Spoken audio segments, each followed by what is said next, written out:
Bismillahirrahmanirrahim. Assalamualaikum warahmatullahi wabarakatuh.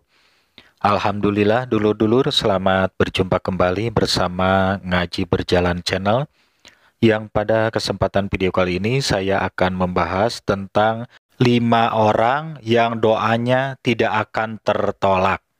Baik, kita mulai saja. Dari Abu Hurairah radhiyallahu an, Rasulullah SAW bersabda, 3 orang yang doanya tidak akan tertolak, yaitu yang pertama, pemimpin yang adil; yang kedua, orang yang berpuasa sampai ia berbuka; dan yang ketiga, yaitu orang yang terzolimi.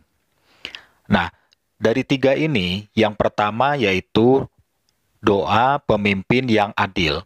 Yang disebut pemimpin dalam hal ini bukan berarti pemimpin negara saja, ya, itu pemimpin juga, tapi bukan dalam konteks pemimpin negara saja, tapi siapapun yang memimpin, baik memimpin daerah, memimpin organisasi, memimpin kelompok, memimpin jamaah, siapapun yang namanya memimpin, yang bersikap adil, yang tentu di dalamnya ada amanah, gitu kan, maka doanya tidak tertolak.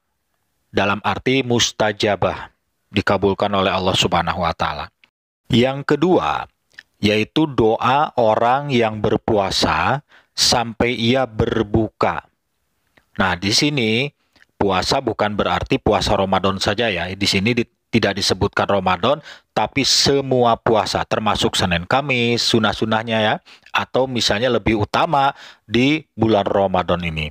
Jadi, setiap doa dari orang yang berpuasa di sini disebutkan sampai ia berbuka, berarti selama puasa, gitu kan?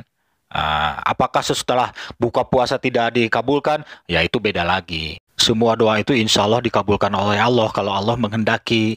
Tapi ini yang utama, gitu maksudnya. Jadi dari mulai adzan subuh, mulai puasa sampai maghrib, pas buka puasa, di situ adalah makom ijabah bagi orang yang melaksanakan puasa. Tentunya hati-hati juga, ini mengandung konsekuensi, jangan sampai kita mendoakan jelek terhadap orang lain. Bagaimana kalau kita sakit hati? Nah, ini saya sarankan orang yang sakit hati jangan mendoakan jelek sama orang lain. Cukup mendoakan, ya Allah, sembuhkan hati saya. Coba itu saja udah. Saya sakit hati, tolong sembuhkan ya Allah, karena Engkaulah yang Maha Penyembuh. Sudah itu, cukup segitu. Hati-hati. Soalnya apa? Doa orang yang berpuasa sudah dijelaskan dalam hadis ini, itu mustajabah, tidak akan tertolak. Nah, itu hati-hati ya. Nah, lebih baik kalau seandainya kita sebagai orang yang sedang berpuasa, lebih baik doanya digunakan untuk hal-hal yang baik. Misalnya kita memohon kepada Allah ampunan, terutama di bulan Ramadan ini, yang pahalanya berlipat-lipat, dilipat-lipat oleh Allah Subhanahu wa taala. Sekali berdoa itu artinya sama dengan beberapa ratus kali berdoa, gitu kan? Lebih baik berdoa untuk hal-hal yang positif. Nah, kita minta kekayaan, nggak apa-apa. Kita minta kesejahteraan, keluarga yang sakinah, mawadah, warohmah, warobun gopur, kemudian minta keselamatan, minta ampunan, dan lain-lain.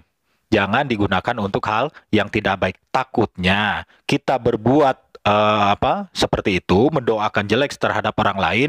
Nah, takutnya kita juga punya salah sama orang lain, tidak terasa. Nah, orang lain juga berdoa begitu sama kita. Karena ada istilah, manusia itu gimana amal-amalan. Nah, ya.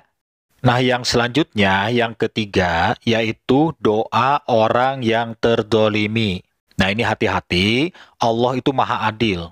Jadi di mata Allah itu tidak ada orang yang taat, orang yang jahat, orang yang durhaka, tidak ada orang yang pendosa, semuanya adalah makhluk Allah. Allah maha adil. Nah, adilnya ini sesuai dengan sabda Nabi ini, orang yang terdolimi. Dan di situ tidak ada disebutkan orang yang terdolimi itu kiai, ustadz, ulama, tidak. Siapapun, termasuk pelacur seandainya terdolimi atau didolimi, doanya bisa mustajabah. Saya sudah menyaksikan. Seorang pelacur pun doanya dikabulkan oleh Allah dan itu seketika amat. Gitu. Karena apa? Sudah jelas orang yang didolimi sesuai dengan hadis ini, itu akan mustajabah doanya. Untuk itu, bagi kita semua ini harus hati-hati. Jangan melihat, oh ini mah orang nggak ibadah, oh nggak gitu. Allah maha adil. Siapapun orang yang didolim atau terdolimi tersebut, doanya mustajabah. Selanjutnya, yaitu yang keempat, doa orang tua terhadap anaknya. Nah, yang keempat ini diambil dari hadis yang lain ya, maksudnya berbeda dari yang tiga tadi. Tapi intinya sama, tiga orang doa yang tidak tertolak. Nah, yang keempat ini, doa orang tua terhadap anaknya. Nah, apabila posisi kita saat ini sebagai orang tua, hati-hati untuk mengucapkan sesuatu terhadap anak. Apalagi kalau kita berdoa.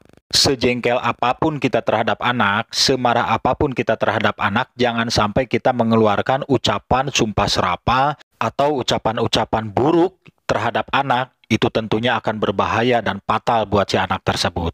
Nah, apabila kita saat ini posisi sebagai anak, kita juga harus hati-hati, jangan sampai kita menyakiti perasaan orang tua, jangan sampai kita berperilaku yang membuat orang tua kita murka atau tersakiti, hanya sekedar meneteskan air mata saja orang tua gara-gara kesalahan kita, gara-gara perilaku kita, dan itu menyakitkan orang tua, maka bahaya. Apalagi kalau sampai orang tua itu mendoakan buruk buat kita, dan itu bisa seumur hidup kita fatal gitu kan, hati-hati, hati-hati. Nah, yang selanjutnya, yang kelima, yaitu doa orang musafir. Musafir ini adalah yang lagi perjalanan. Tentunya di sini perjalanannya adalah perjalanan yang positif. Misalnya kita akan berziarah ke orang tua, atau kita akan mencari ilmu. Jadi bukan untuk perjalanan yang maksiat, gitu kan? Jadi kalau perjalanan yang sifatnya positif, jangan salah, orang yang dalam kondisi musafir, doanya mustajabah.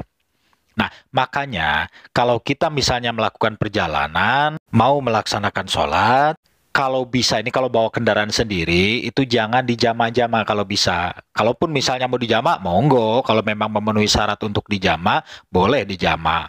Kalau seandainya tidak dijama, karena bawa kendaraan sendiri kan istilahnya bisa berhenti kapan saja, di mana saja, kan gitu. Jadi bisa sholat sesuai dengan waktunya, dan di situ kita berdoa, insya Allah mustajabah. Karena sudah dijelaskan dalam hadisnya, orang yang musafir, doanya mustajabah. Nah, termasuk juga kita kalau misalnya menggunakan kendaraan umum gitu kan, sudah nyampe terminal, ke terminal, ke terminal, nah di terminal itu manfaatkan untuk sholat. Gitu kan, atau di tempat-tempat yang kita istirahat, misalnya kalau bis malam ada timer istirahat, nah itu digunakan untuk sholat atau digunakan untuk berdoa. Nah, demikian saja pembahasan 5 orang yang doanya tidak akan tertolak. Itu diambil dari 2 hadis ya, yang 5 orang tersebut. Mudah-mudahan ini bisa menjadi ilmu pengetahuan untuk kita semua dan bisa menjadi inspirasi atau motivasi buat kita semua, dan mudah-mudahan video ini bermanfaat. Silahkan di like, komen, dan subscribe, dan di share videonya, siapa tahu bermanfaat juga untuk orang lain.